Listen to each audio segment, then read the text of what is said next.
It's just after 7 o'clock. We'll call this meeting, the West Branch Planning and Zoning Commission, to order. I guess we'll start with a roll call. Commission member Bowers, Here. Van Scoy, Here. Walsh, here, Heck, Here. Bauer, Here. Huffman, Here. and Fuller is absent. Move on to the approval of the agenda. Do I have a motion to approve the agenda? I'll second. All those in favor?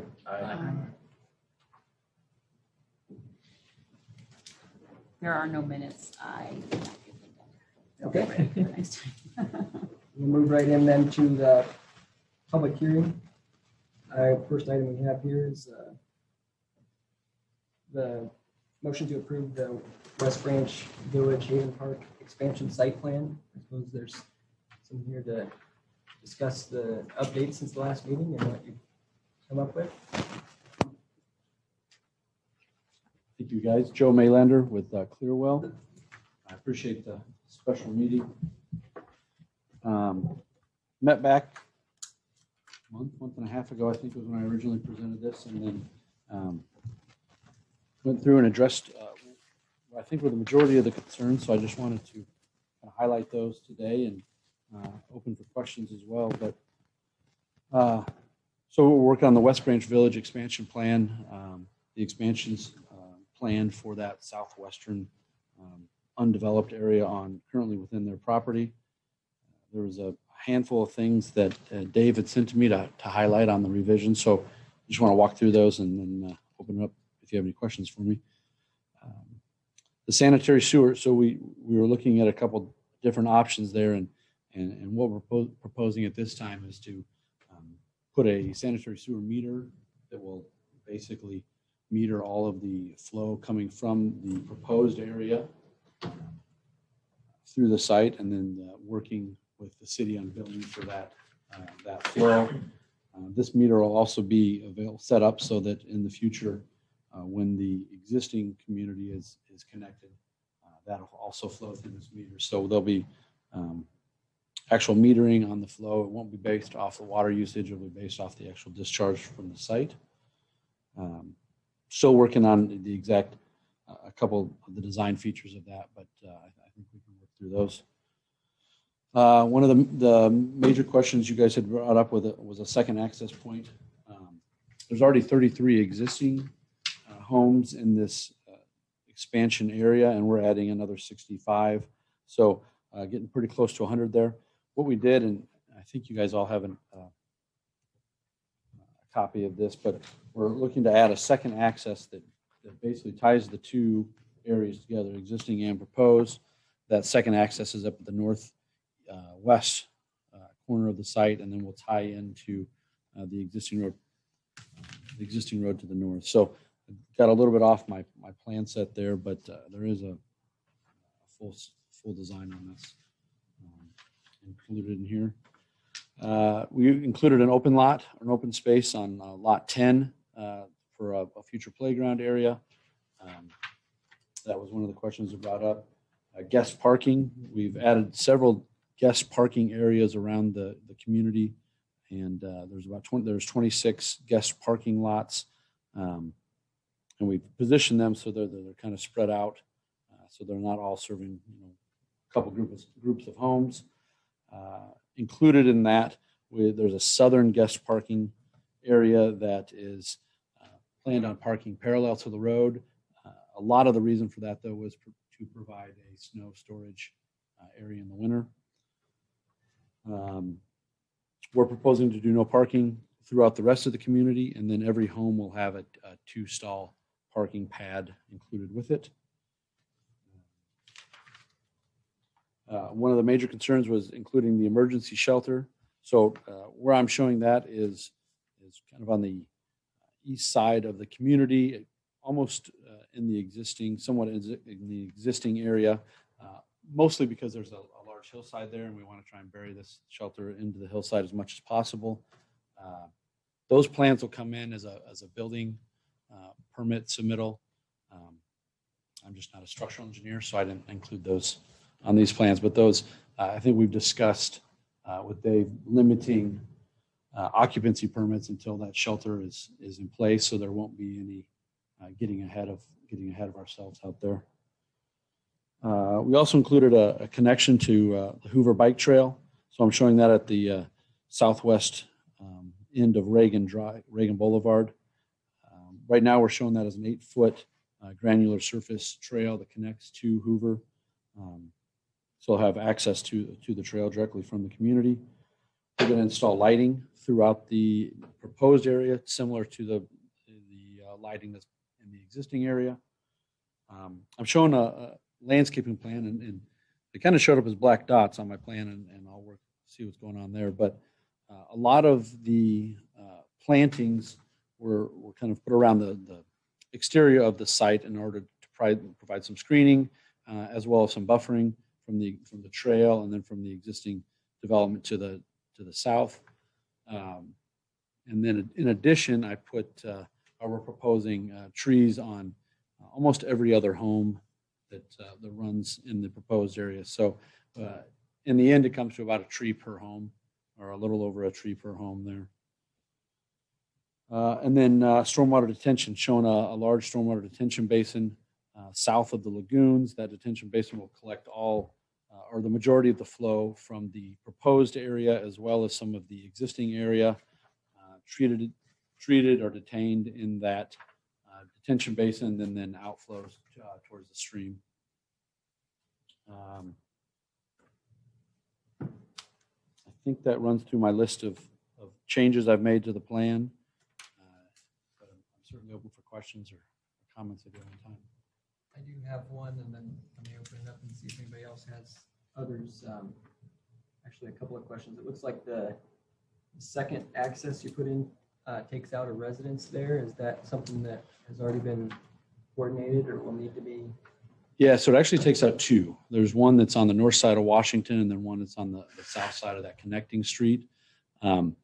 This is where we're proposing it right now, and the community's going to work with those homeowners to relocate them to the proposed expansion area. The other thing I'll say is, if that becomes difficult in relocating those homes, we may look to make that connection as a through road off of the east road. So not a connection off the west road, but a connection off the east road. So definitely going to have that second connection. And we're proposing it off West Road now, but there is some things going on in the community to find out if that's the best spot for moving people.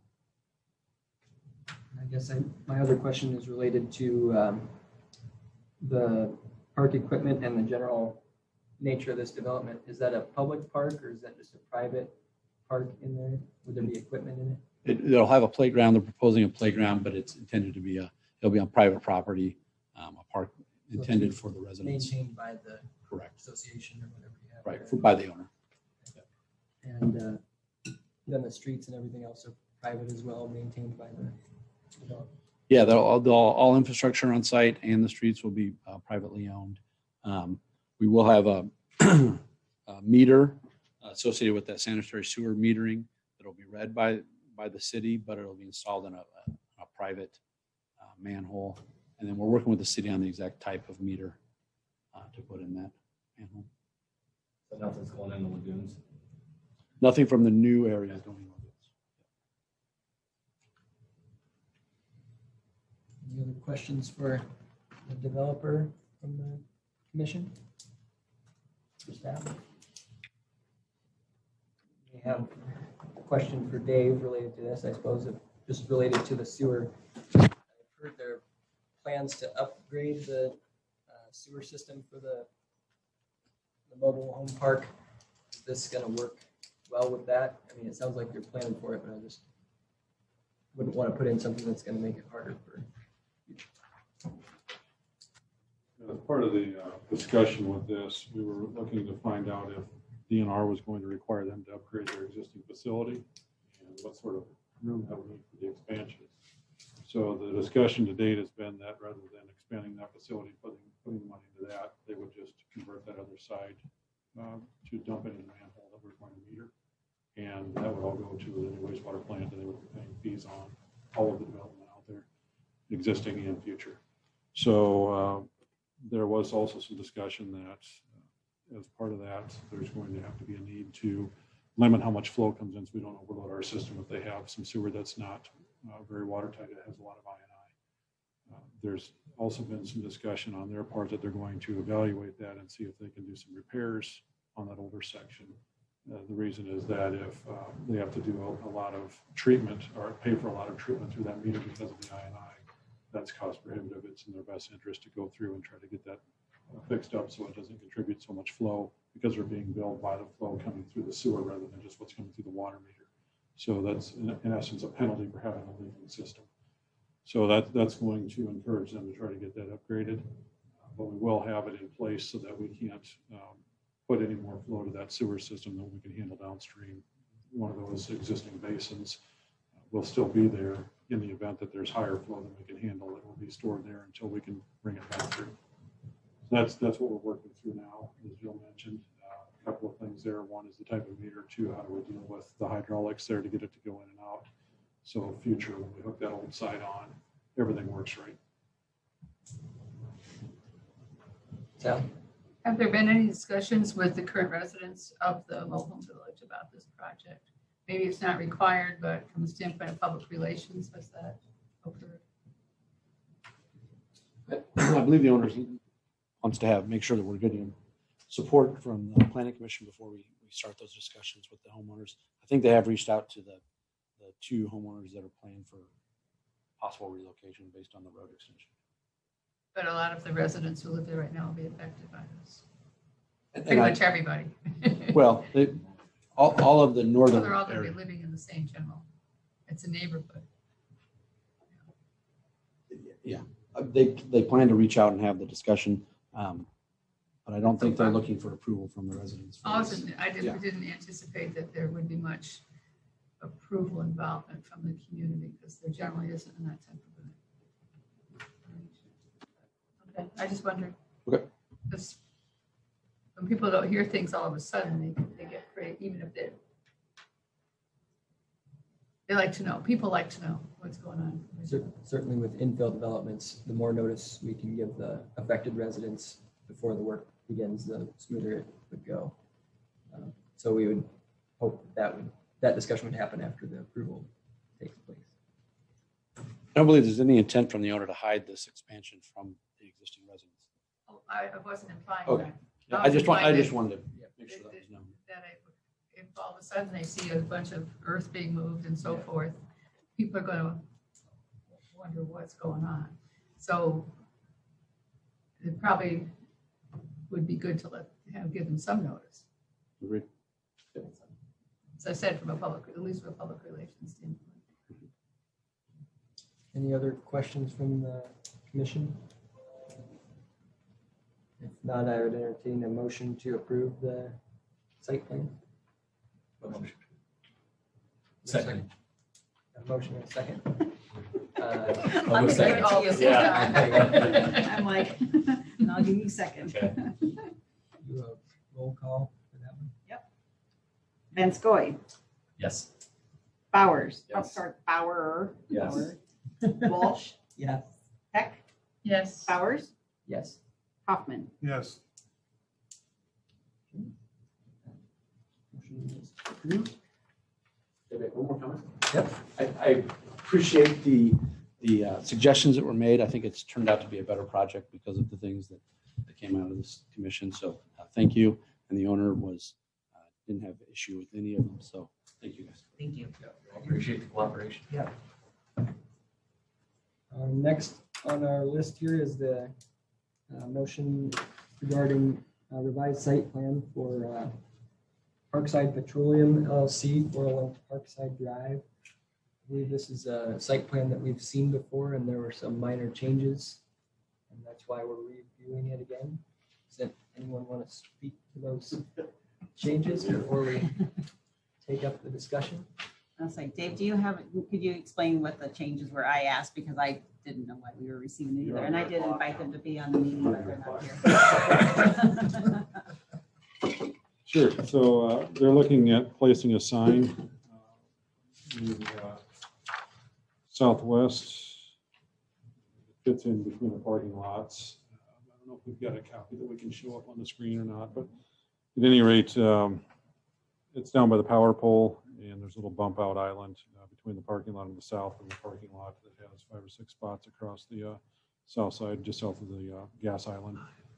So in order to do that, they're going to change some landscaping around a little bit. They moved an intake around the corner to where that little return is for the end of the parking lot on the very south end. That was previously off to the west side of that parking lot.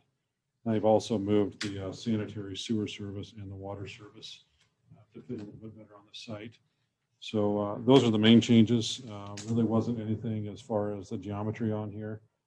The sign obviously has to go through and be reviewed, but the rest of it is pretty much as we had agreed upon previously. But since there were some changes on here, they wanted to go through the process to make sure that they had everything approved. So any questions?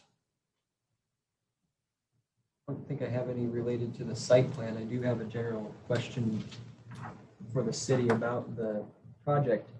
It looks like they're going to have a sidewalk connection to nowhere, and I wondered about the sidewalk.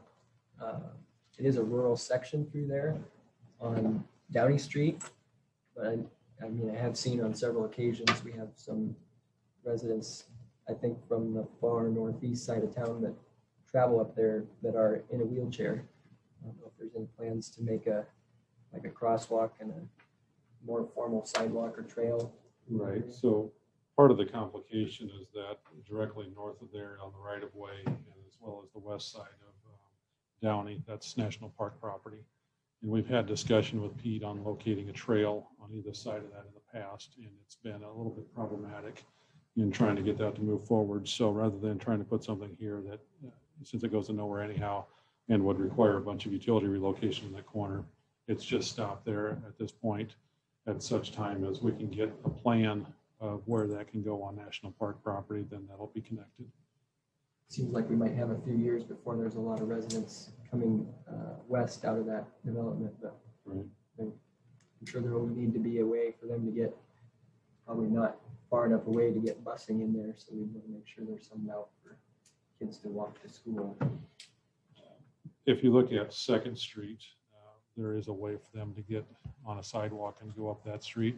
So once we get up there, there are some issues that we still need to address as far as infill and making sure it's ADA compliant and whatnot. But that's one of the routes that's been put in at this point in lieu of trying to get this. In addition, there's been some discussion about the turn lane up there, which would also influence what happens here. So Are they not required to make those improvements as part of this project? I remember that discussion at the last site plan, which was that they would find out what was needed. I guess maybe you can give us an update on that. and I think the discussion was to reevaluate this based off of the traffic counts to find out if it is in fact required. They're hoping that they can get away without having to do it, but it is something that if it's required, they have to work with the city to get that installed. And then Traffic counts will take place after the development's completed, so we can see what the actual usage is. I think there was maybe even some discussion about looking at grant opportunities.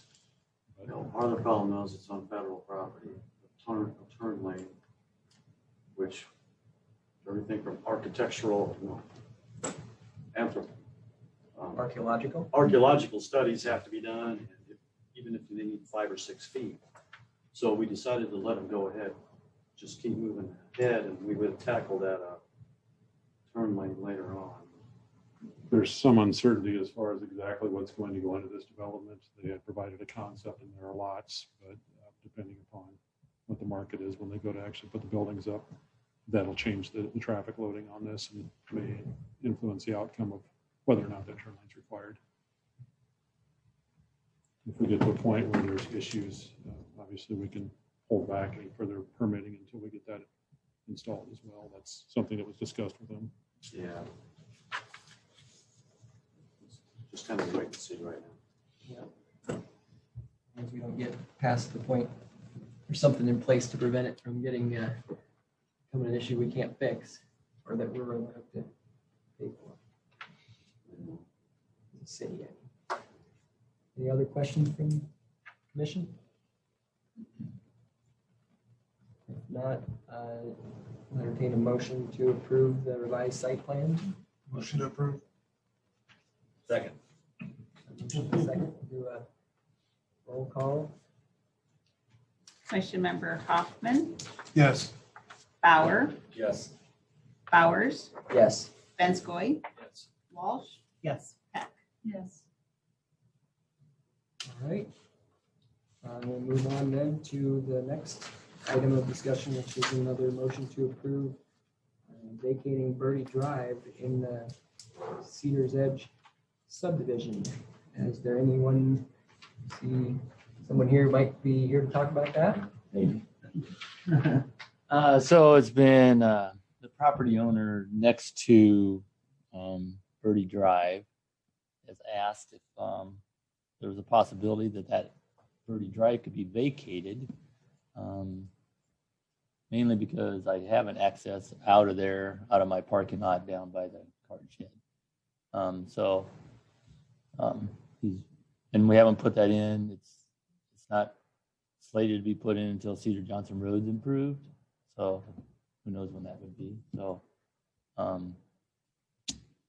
they're just wondering if we can get it vacated. And He doesn't want people coming up from the car shed. no, he wants, if the street goes in, side sets, he'd have to have a 25-foot side set. So Corner lot offset. Gotcha. it'd be a corner lot. Makes sense. So I guess as he's looking, because they're pretty good sized lots, that he wants to maybe get a little farther to the north and with his house. So is this a request that would benefit just one property owner? Or would it benefit the entire area out there? Initially, it was designed to be in there by me. I requested the engineers to put it in. Because initially I thought there'd be a lot of traffic go down Birdie Drive. There's not. What goes down there turns around and comes back out anyway. There's only a few people that just are sightseers. And if they do get down there, they can get out through my lot, through the parking lot down there.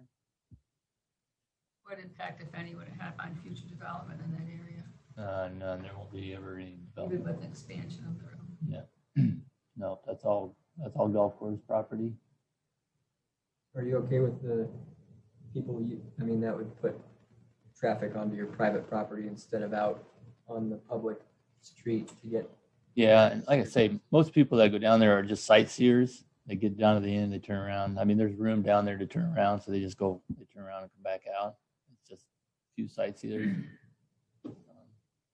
Any of the residents in there, it won't be an issue for them. There's no reason it's required by like a fire truck turnaround or anything. I think it's over the maximum length, isn't it, Dave? Normally what you would see is a dead end street like that would have to have some sort of turnaround on the end of it. The other issue that we're going to see is that when we go through a new construction on Cedar Johnson Road, that intersection, if it's blocked off and the other one's available, it might be convenient to use that. If they were doing that first staging, but if there's an ability to use the area, the driveway down through by the cart shed in lieu of this, you could look at doing that. But certainly when you do take a look at this from an emergency vehicle turnaround standpoint, how do they do that? This would have been put in the future, would have accommodated that once the buildings were developed. But that's the only issue I see that's hanging out there is the length of the street and emergency vehicle turnaround. So if there's an emergency vehicle access down through your property and that could be put together, that would be sufficient to accommodate that, but maybe that's a way to deal with it. So. That the driver that's in there now for the cart shed was initially supposed to be a temporary, because when the roads went in, we needed a way for the golfers to get to their carts, and that was the way to get in. So, I mean, that'll definitely stay. It seems like if there's if a fire truck went down there today and they had to turn around, I'm sure they'd probably use your property now. And so And there's plenty of room down there to turn around. as long as there's something in place that can make that officially Yeah.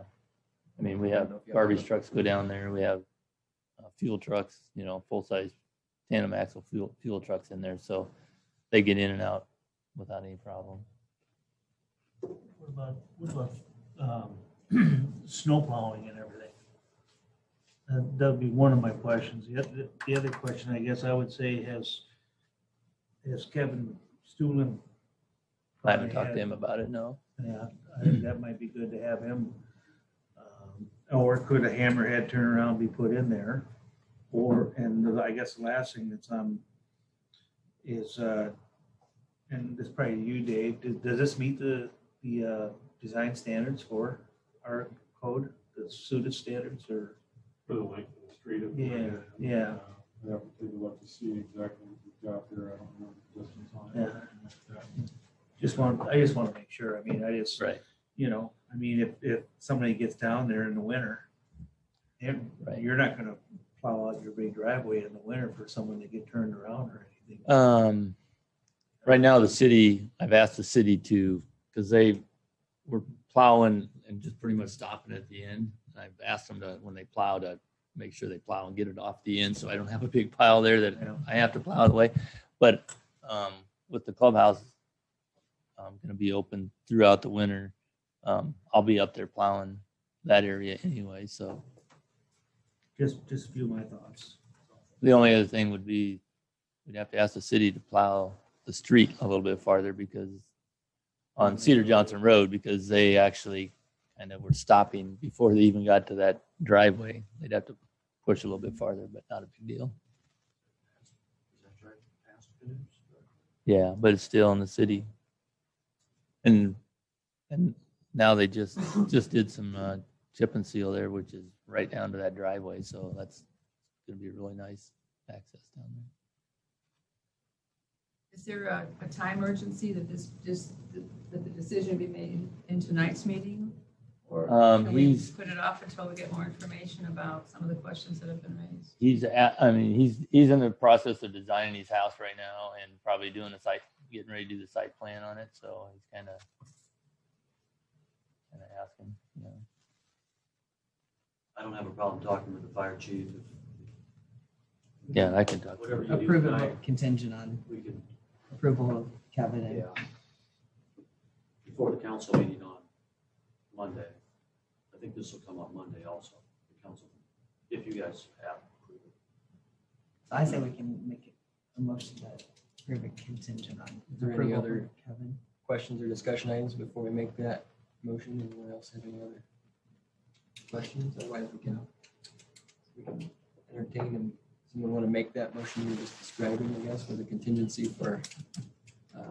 I'll motion to approve with the contingency that we get approval from the fire chief and that Dave verifies what. So the engineering and the fire access issues are resolved. Yep. A second. Satisfied. All right, take a roll call. Sorry, that was Walsh. Who's your second? Yep. Councilperson Walsh, sorry, Commission Member Walsh. Yes. That was a long day. Bauer, Yes. Vanskoy, Yes. Bowers, Yes. Hoffman, Yes. Peck. I'll abstain for lack of sufficient information for me to make a decision on this. Okay. Motion passes. The next item we have is just a discussion item about the comprehensive plan. And that item was based off of Commissioner Member Fuller asking it to be on the agenda, then never providing any information. So if anyone else wants to talk about it, Well, I know at the last meeting when we brought it up, we talked about chapter 9. items in the capital improvements plan that may be affected by items that we just changed in the comprehensive plan. I don't know if is there any update about the capital improvements plan? Is there a capital improvements plan? There's nothing official. There's not an official capital improvements plan. The one we had 5 years ago has pretty much expired or been completed. But no, the council has discussed things that they'd like to see in a comprehensive plan, but there's been no timelines and no priority placed on any projects in that plan. That is a to-do.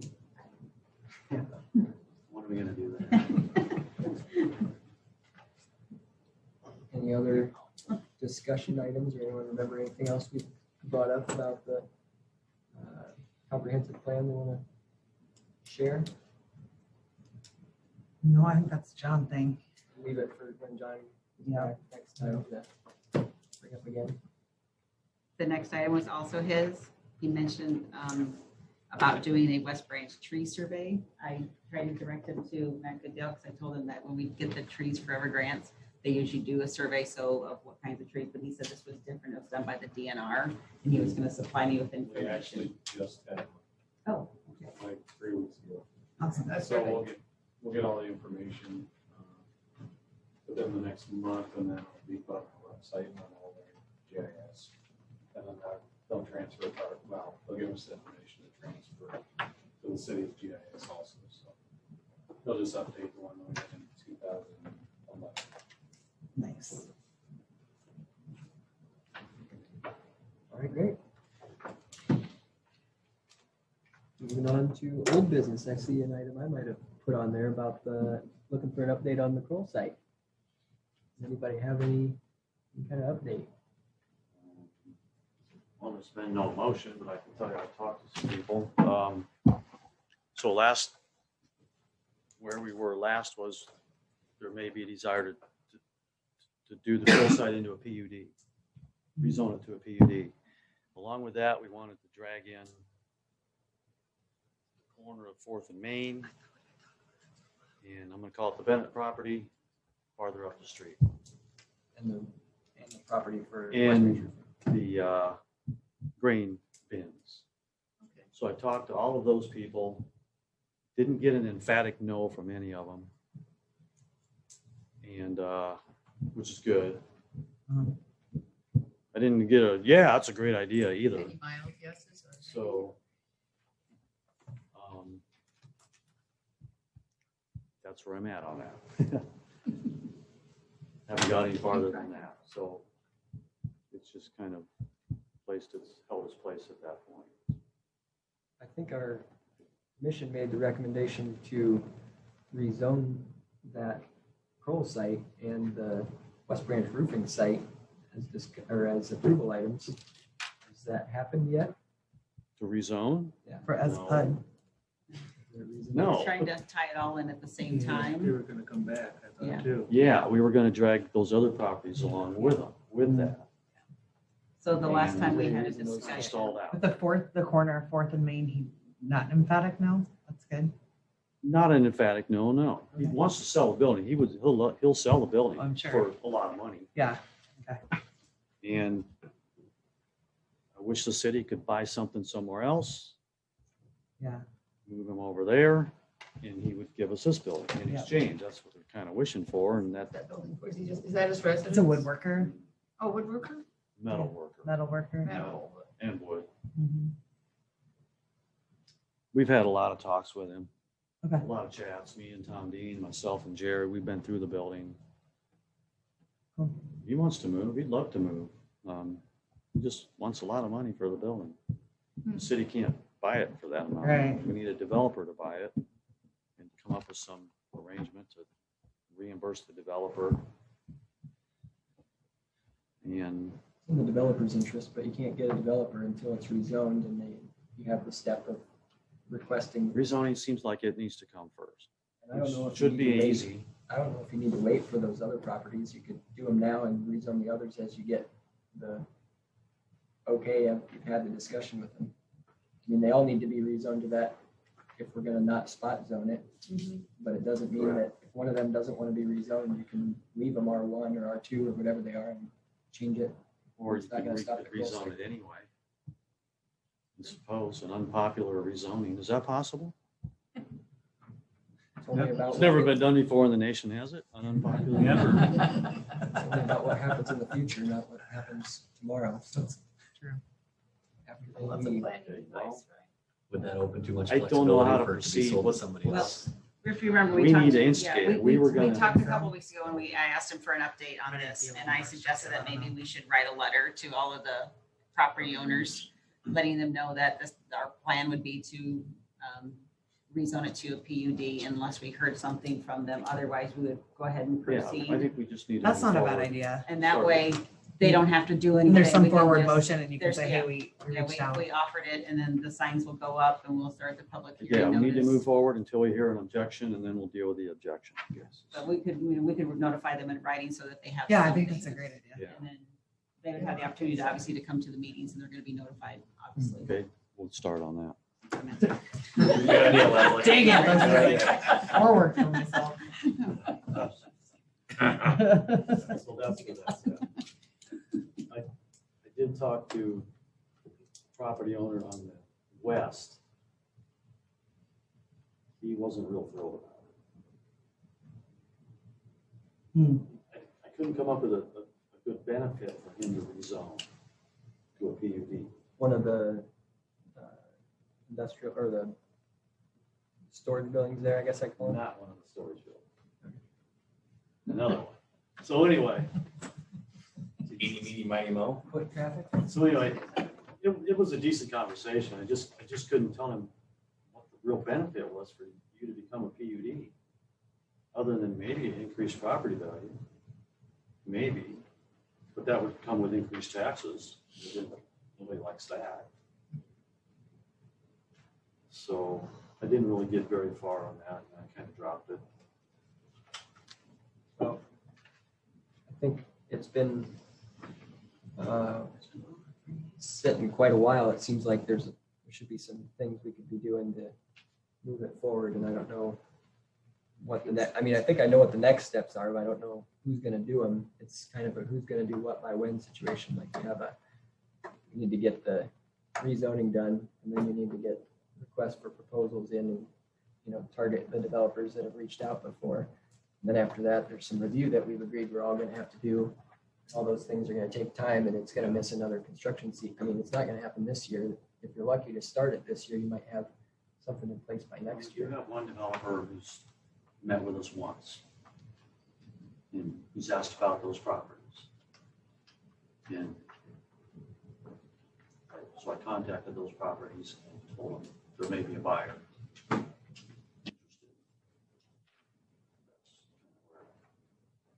And their price, so that's where it stopped. I think progress is good progress. It sounds like there hasn't been much, so we're trying for more. I can say that easily from over here without having to do any of it, so I understand how that works too. Any other discussion on the Kroll site? How long has it been on the radar? I think we started more than 6 2 years. years. Yeah. The As a purchase PUD? of the- I started out when I was chairman here 6 years ago. Seems like it's been a so long time. It was, we passed that to do that land swap. So the land swap was not part of the PUD. The PUD's been like 4 years or 3 years or something like that. That was the solution that Yeah, was presented.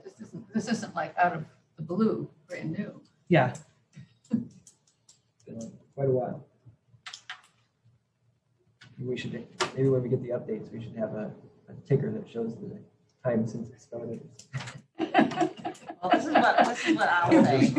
You need one of those. This is what I'll do before the next meeting. Our next meeting will So be until flat the end of line. September. I will have notified all the residents and when we start to have some forward movement, I will email everyone and let them know. I don't think we'll need to have a special meeting, but we'll try to plan for having a public hearing at the September 27th meeting. By that point, that gives everyone time to respond back to us and us to get our publication notices and all that to move forward.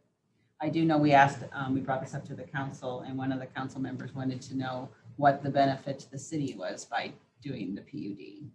So there Having was a little control bit of of Legitimate question. having control of the property Yeah, and being but- able to control the appearance and Yeah, well, besides that, it was more of a, is it gonna be a value to every property owner, by us wanting to do the other properties as well. So that was raised and, we didn't really have an answer for it. I think that's what we're gonna have to craft when we send the letter, because they're gonna ask us the same thing. So Speak to every citizen in the community or just in that particular area? The rezoning is just the people within 200 feet, so just will be the people in the surrounding Your area. vicinity. We've already done the charrette. That was probably 2 or 3 years ago when it was down at the fire station. I think they had it at Christmas Pass and people got Oh, it. yeah. put down what they wanted to see in that area. So there's already some community, there was already community outreach for it. It's just now we just need to see if we can execute something to make it happen. And maybe the rezoning is the first step. Well, if a council person has a question again about that, I think anyone who lives down there would probably rather see, you know, something back there instead of a gravel lot. I don't know, maybe the guy that parks his semi back there wouldn't like it, but everybody else would probably enjoy that. I don't know why Yeah, that I would mean, be. a couple council people are wondering why is this? They might going not on? have even Why been aren't in- we pursuing it?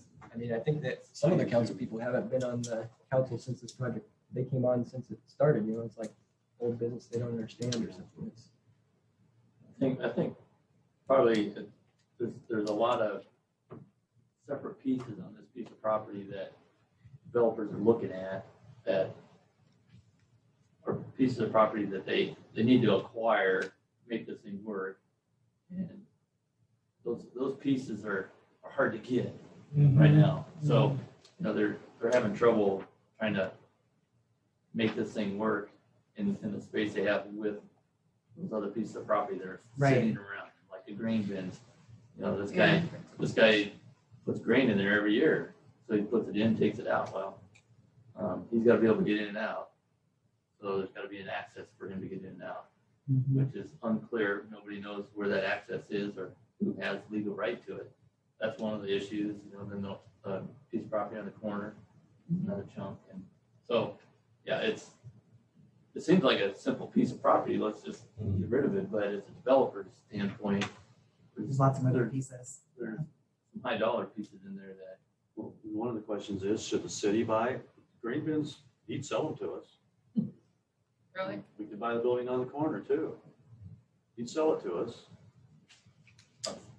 $600,000. A lot of money. Yeah. Where's the green? And it's, I suppose it would pan out over time when you get a few $1 million worth of property value there. I think it sets a really scary precedent myself. Cornville's been successful Yeah. at it. Yeah. Of the city. They're the ones that- Yeah. Cornville's made it So, I mean, happen. it could be To benefit of developers. eight Fees in developers. developing it, I think. Well, I think you have to characterize it differently from benefit the developer, you want to benefit the whole community. Yeah. Well, It's how you it'd be in the- characterize it, I It'd be the think. place where we started the basically new downtown or something like that. Yeah, I mean, it That has to it'd be sold in a way that makes it appealing to We need something. other members of the community. it was new and appealing 3 years ago when we had the big meeting about it. Now it's Yeah, but And I like think Jerry it's said, there's hard to get all. all of the rest of it should have been addressed before the first one was. So would it make it easier if it was rezoned then to deal with the developer's questions? Yeah. Another issue with the There developers you go. is the two that we've talked to really don't want it to have much commercial in it. Commercial property for a developer is really hard to sell In West Branch, in West Branch. So, you know, they're really looking at more of a residential type area. which is fine. And we're asking for some commercial, maybe on the front side of it, so. But are they talking West Branch today or West Branch 10 years from now? That's the Yeah. question. That's a good point. We gotta be We're gonna looking at the demand future. some commercial, at least along Main Street. You know, we Yeah. can't be looking in Main the Street, past, we maybe gotta up be forward. looking in the future. We need more commercial there. So, And there's a fit for Yeah. it. So I think we're gonna demand that. Whether it's The tax rest of breaks it can or. be residential. What do you call those things? Stores below. All right, well, thanks for all the. Yeah. feedback. That It's, kind of a thing. painful every time, but we appreciate it. City staff reports. No. It's gonna get busy and, you know, just thinking here, you know, there's one developer that I think bought 34 lots over here. Between Parkview Drive and Dawson. I was talking to them today again. Huh? Prairie View. Oh, what did I say? Park View. Okay, Prairie View then. Leslie knew what you meant. Parkview's there. Yeah. Prairie View's Okay, there. okay, but between Dawson and Prairie View, 34 lots. And that doesn't include the, you know, the lots that are being built on Dawson right now. Is that the national one? The DR Horton. They're, put on your seatbelt, bud. Oh, I've dealt with them. They're a pain in the, yeah. They seem like they've got it down. And they build a lot of houses every year. They build over 300 houses. And some Way more than contractors I that. talked to said they were great to work. They've got some good subcontractors too, to tell you the truth. Real good subcontractors. So, and subcontractors gonna make the job, you know, so. But there's a lot. Well, they're a of- national builder. They're way bigger than 300 houses. Huh? Aren't they a national builder? They're all over. He just told me in between the Des Moines area and over here. Yeah, they're in Des Yeah. Moines, and the Quad Cities. And they want to keep building, so. Mhm. It's gonna be interesting, yeah. I mean, it's gonna be good to the community, I think, too. And that might just tie into why we're probably gonna need some commercial down here on the old Kroll site. Yeah, Yeah, agreed. absolutely. Have you guys some property? That's really all I've got. Any comments from commission members? Nope. Not me. Not, we've got our next regular planning and zoning meeting scheduled for Tuesday, September 28th. And With a guarantee of no special meetings? Well, we no know. guarantee. No guarantees. If there's nothing else, I'll entertain a motion to adjourn. So moved. Second. You Second. You can't get them all. Meeting's adjourned.